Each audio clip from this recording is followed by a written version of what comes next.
The massive space station floated in the darkness like a giant metal flower. Inside its largest room, 47 different alien species waited.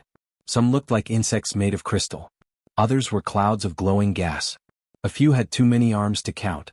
Ambassador Kim Tae walked through the tall doors. His black uniform was neat and clean. Behind him came Commander Park Hana, carrying a small computer tablet. Their translator, Lee Suji, whispered quietly that everyone was watching them. The room was enormous. It stretched so far that Tae could barely see the other end. In the center, floating on a platform of blue light, sat the leader of this council. His name was Rax. He was tall, very tall, with 6 arms that moved slowly like tree branches in wind. Humans of Earth, Rax spoke, and his voice came through machines that made every species understand him. You have traveled faster than light. This means you are ready to join our council. We have ruled the galaxy for 10,000 years. Tae walked forward. His footsteps echoed in the quiet room. Park and Lee stayed close beside him. Rax continued talking. The rules are simple. Every new species follows them. You will give us 40% of everything you make each year. You will send 30% of your soldiers to fight for us. You will follow our laws, not your own laws. A screen appeared in the air in front of Tae. It showed a document with hundreds of pages. The words scrolled past, too many to read quickly. You have 24 hours to say yes, Rax told them. Every species in history has agreed. There is no other answer. Guards took the 3 humans to a small waiting room. When the door closed, Park hit the wall with her fist. 40%? They want to own us without calling it slavery. Lee looked at her computer. Every species agreed. Look at this list. The crystal people, the gas clouds, all of them.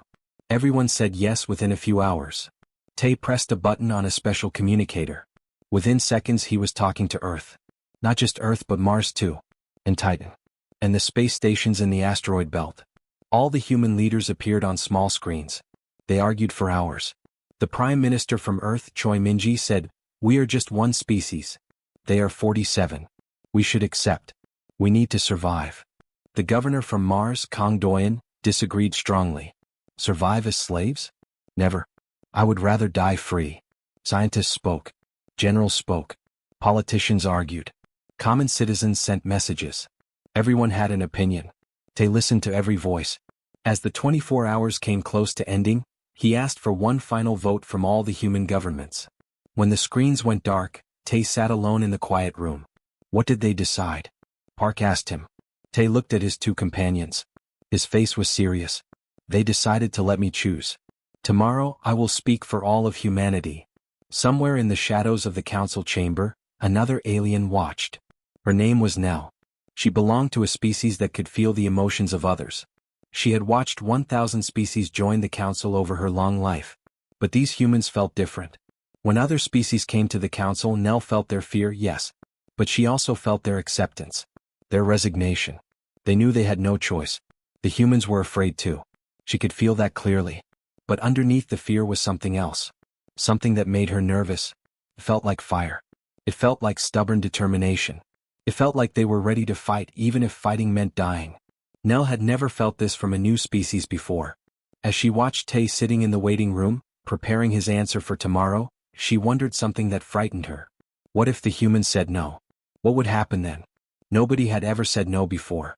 The council chamber filled with aliens from every corner of the galaxy. Word had spread fast. Everyone wanted to see the newest species join the council. Some brought extra observers. Others came just to watch another species bow down. Ambassador Kim Tae entered the room alone. This was strange. Other species always brought their whole team ready to celebrate. Tae carried only one thing. A small tablet computer in his hand. High Chancellor Rax moved 3 of his 6 arms. Human Ambassador. We are waiting. Speak the words. Tell us you accept. Welcome your species into civilization. Tae walked to the center of the huge room. Every eye watched him. Every sensor pointed at him. The silence was heavy. He lifted the tablet high. The people of Earth have thought carefully about your offer, Tae said. His voice was calm and steady. We talked to our governments. We talked to our people. We studied our history. Rax leaned forward on his floating platform. Good. Then you accept our terms. Tae pressed a button on the tablet. Suddenly, a hologram exploded into the air. It filled the entire chamber with light. In every language that every alien species could read, huge letters appeared. They were 3 meters tall and glowed bright. The word was simple. No. Nobody moved. Nobody spoke. The silence felt like being in deep space where no sound exists. Then chaos began. Impossible, screamed an alien made of crystal. Its body shook and vibrated. They are refusing? A cloud of gas swirled with confusion. Rax's arms snapped straight and rigid. There is no precedent for this. You do not understand what you are doing. We understand perfectly, Tay interrupted. The room went silent again. Nobody interrupted Rax. Ever. It was unthinkable. Tay kept talking. You ask for tribute. We offer fair trade instead. You demand we submit. We offer partnership. You claim you have authority over us. We say you do not. He took one step closer to Rax. Humanity will defend itself. We will work with the galaxy as equals. We will never pay tribute to anyone. Never. This cannot be changed. Rax's body seemed to grow bigger. You are one species. One. We are 47. You have 1,000 ships. We have millions. You live on 4 planets. We control 10,000 worlds. Then you have more to lose than we do, Tay said quietly. The words hung in the air like smoke. Observer Nell felt the change in the room. She could feel everyone's emotions. The other aliens had expected a celebration. A ceremony. A new member joining. Instead, they faced something they had not seen in thousands of years. Real resistance. Rax raised his main arm. You have made a terrible mistake. The Council gives you 1 year. 1 standard year to think again. After that, we will force you to obey. We have been kind to you today. Do not think kindness means we are weak. Tay bowed slightly. It was not a bow of submission. It was acknowledgement. And do not think our patience means we are afraid. We came looking for friends. We are ready to stand alone if we must. He turned and walked toward the exit. His footsteps echoed in the silent chamber. Behind him, Nell watched as the council exploded into angry arguments. War Master Gron was already shouting about immediate military action. The Commerce Director worried about what this meant. Other species representatives argued about their own tribute payments. Nell quietly left the chamber. She followed the human delegation to their ship at a distance. She had to know something. Were these humans incredibly brave? Or were they simply planning to kill themselves? As Tay's ship prepared to leave, Nell made a decision. A dangerous decision that could cost her life. She was going to help them. Because 3,000 years ago, her own people had said yes to the council. They paid tribute. They followed orders. They survived. But they had never been truly free since that day. Maybe it was time someone showed the galaxy that freedom was still possible. The news traveled across the galaxy faster than light itself. Humanity had said no to the council. Every alien species heard the story. Some felt pity for the humans. Others were simply curious. Everyone wondered what would happen next. On Earth, everything changed overnight. For the first time in all of human history, every government agreed on one thing. Every nation, every corporation, every military force united. They called it the United Defense Command. The headquarters was built in Geneva, with smaller bases on Mars, Titan, and Ceres. Fleet Admiral Song Jai was stood in the command center, staring at a holographic display. Red dots showed the Council fleet. Intelligence reports said 10,000 ships were coming. Blue dots showed humanity's forces. Only 1,200 ships. We cannot win a normal battle, said General Yun Miho. He was in charge of all tactics. Then we fight an abnormal battle, Song replied. Dr. Han Suyong entered the room with her science team. They carried tablets and small devices. Admiral, we found something important. She activated a presentation on the main screen. We studied the Council species. Their biology. Their technology. Their psychology. The Council has not fought a real war in 4,000 years. They win by having more ships and better weapons. But they have weaknesses. The screen showed alien ship designs. Their vessels have powerful shields. But all their computers are connected and compatible. That makes them vulnerable to our viruses and hacking. Another scientist stepped forward. The crystal aliens communicate through quantum crystals. A specific sound frequency can shatter their command system. The gas cloud aliens have problems with rapid temperature changes. Yoon understood immediately. They expect enemies to fight like them. We will not fight like them. Exactly, Suyong confirmed. Construction yards across all human space worked day and night. New ships were built constantly. But they were not big battleships. They were small, fast ships designed for quick attacks. Millions of automated drones were created. Each drone had artificial intelligence smart enough to make decisions, but simple enough to build quickly. On Mars, engineer Bae-Jun built something called the Grid. It was a network of hidden weapons platforms. They were disguised as asteroids hidden on moons placed inside comets. Each platform had weapons the Council had never seen before. Railguns that shot metal at almost light speed. Missiles that could change direction while flying. Minds that could think. In the most secret facilities, scientists worked on something called the Prometheus Protocol. Nobody talked about what it was. Not even to each other. 6 months passed. Then Observer Nell's ship secretly docked on the dark side of Earth's moon. She met Ambassador Tay in a shielded facility where no one could detect them. "Why are you helping us?" Tay asked her directly. Nell's empathic field rippled. If it could be translated, it would mean deep sadness. "Because I remember when my people had a choice. We chose to submit to the Council. That was 3,000 years ago. We are still paying tribute. When I feel the emotions of my people, I sense resignation. Acceptance. But no joy. No pride." She handed him a small crystal data device. "The Council fleet will have exactly 10,247 ships. War Master Gron will lead them. This contains their formations, their battle tactics, their supply routes." Commander Park stared at her.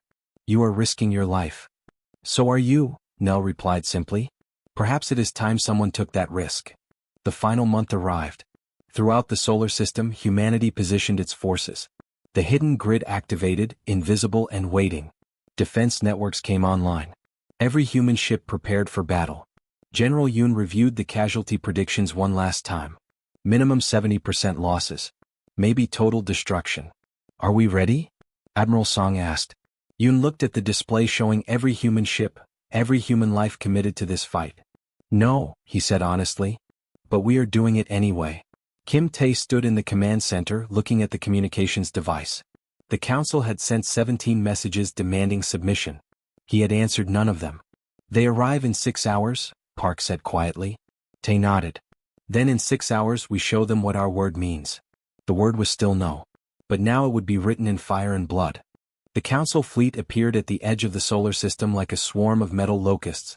10,247 warships emerged from hyperspace. Their hulls gleamed with shields strong enough to survive exploding stars. Their weapons could destroy entire planets. War Master Gron sat in his command ship called the Inevitable. Holographic screens surrounded him, showing the pathetic human defenses. Barely 1,000 ships clustered around their home planet like frightened children hiding behind their mother. This would be finished in a few hours. "Open communication," Gron commanded. His massive face appeared in the sky above Earth. Every screen on every human world showed his image. "Humans, you had 1 year to reconsider your foolishness. That year is over.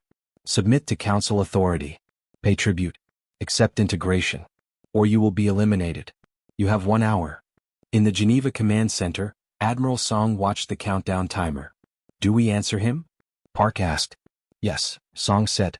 "But not with words." The countdown reached 0. For exactly 60 seconds nothing happened. Then humanity answered. The asteroid belt suddenly exploded with light. What looked like dead rocks were actually weapons platforms. Hundreds of them. They fired metal slugs at incredible speeds. The projectiles were not aimed at ships. They were aimed at the gaps between Council ships, forcing them to scatter or raise their shields. Shields activated across the entire Council fleet. This was exactly what Dr. Han's team had planned. "Now," Song said quietly. From Earth, Mars, and Titan, powerful transmitters activated. Computer viruses encoded in quantum signals raced through space. They attacked the Council's unified communication network. The same system that let 47 species work together became a weakness. On 300 Council ships, computers crashed. Weapons went offline. Shields flickered and failed. Into those gaps, humanity struck hard. Drones poured out from hidden positions. Not hundreds. Not thousands. Millions of them. Each drone carried a single antimatter charge. Each had one purpose: get through the shields and explode. The artificial intelligence controlling them calculated faster than any living mind. They found angles, weaknesses, tiny gaps in the defensive fire. Explosions bloomed across the Council fleet like deadly flowers. "Impossible," Gron roared. "They are primitives. How can they?" A broadcast from the humans cut across all frequencies. It was not words. It was pure data. Psychological warfare designed by Earth's best military minds. For the crystal aliens, it was sound frequencies that disrupted their bodies. For the gas clouds, it was heat patterns that triggered panic. For every species, it was something different. And it worked. Ships broke formation. Some fired on each other, confused by false sensor readings. Others retreated as their crews felt overwhelming fear. The human fleet moved like wolves hunting. Not in massive formations like the Council expected, but in small packs. Each pack targeted damaged Council ships. They fired kinetic missiles that shields could not stop as easily as energy weapons. Admiral Song watched the tactical display. Casualties. 30% of our fleet destroyed, reported Yoon. But we have destroyed 60% of theirs. The Battle of Seoul raged for 18 hours. The Council had better ships, better weapons, better shields. But they fought the way they had fought for thousands of years. With overwhelming force. They expected the enemy to submit or fight the same way. Humanity fought the way humans always fought. With cunning. With desperation. With absolute refusal to surrender. When a human ship was disabled, its crew set the reactor to overload and crashed into the nearest Council vessel. When drone swarms ran out, human pilots flew suicide missions, their ships loaded with explosives. When the Council adapted to one tactic, humanity switched to another. War Master Gron watched his magnificent fleet crumble. This was supposed to be a simple enforcement action. Not real war. Not this brutal grinding combat. Retreat, he finally ordered, his voice hollow. All ships, retreat immediately. 3,000 Council ships limped away from the solar system, damaged and broken. 7,000 ships remained behind. Destroyed. Burning in the void. Of humanity's fleet, only 300 ships survived. But they had survived. And now humanity was ready to show the Council their final card. The Prometheus Protocol. In the command center, exhausted officers reported damage numbers. Admiral Song listened, her face showing no emotion. Then Ambassador Kim Tae stepped forward. Activate Prometheus, he said. Every screen in the command center changed. 47 video feeds appeared, each showing a different planet. Council homeworlds. The places where each alien species was born. On each world, hidden deep in oceans, buried inside mountains, disguised as space rocks, were devices. Antimatter bombs. They had been placed secretly during the preparation year by stealth ships the Council never detected. Each device could crack a planet's crust open. Tae opened a communication channel to the retreating Council fleet. War Master Gron. High Chancellor Rax. All Council members. Listen carefully. We did not want this war. We only asked to be left alone. But you came to conquer us. The video feeds showed each device activating. Countdown timers appeared on every screen. We have placed antimatter devices on all 47 Council homeworlds. We can detonate them from here. If you return, if you attack us again, if you try to enforce tribute ever again, we will activate every single device. Silence on the Council communication channel. Finally Rax spoke. You are bluffing. You would not commit genocide. You would not kill billions. You are right, Tae said. We do not want to. But we will die free or everyone dies together. The choice is yours. Leave us alone or we end galactic civilization. Park looked at him with shock. Sir, the devices are real? Yes, Tae said quietly, ending the transmission. And I would activate them if necessary. Humanity chooses freedom or extinction. There is no middle ground. Across the galaxy, on every Council homeworld, billions of aliens looked at their skies. They knew the humans held their lives in balance. 3 days later, an emergency Council session was held. For the first time in history, the Council met by hologram. Nobody wanted to leave their homeworld while bombs sat waiting beneath their feet. High Chancellor Rax looked smaller somehow. Tired. We must respond with force, War Master Gron insisted, though his voice was uncertain. No, said Observer Nell, stepping forward. For 10,000 years we maintained power through tribute. We told ourselves it was necessary. Just the only way. But what we really maintained was our own comfortable position. 16 smaller species suddenly demanded to speak. One by one they joined now. Our tribute has made our worlds poor for 2,000 years, said the core representative. We stayed because we feared leaving, said another. But if humans can refuse, so can we. Rax watched his council breaking apart. Ambassador Kim Tae appeared in the holographic meeting, uninvited but impossible to ignore. Let the old system collapse, Tae said. Build something better.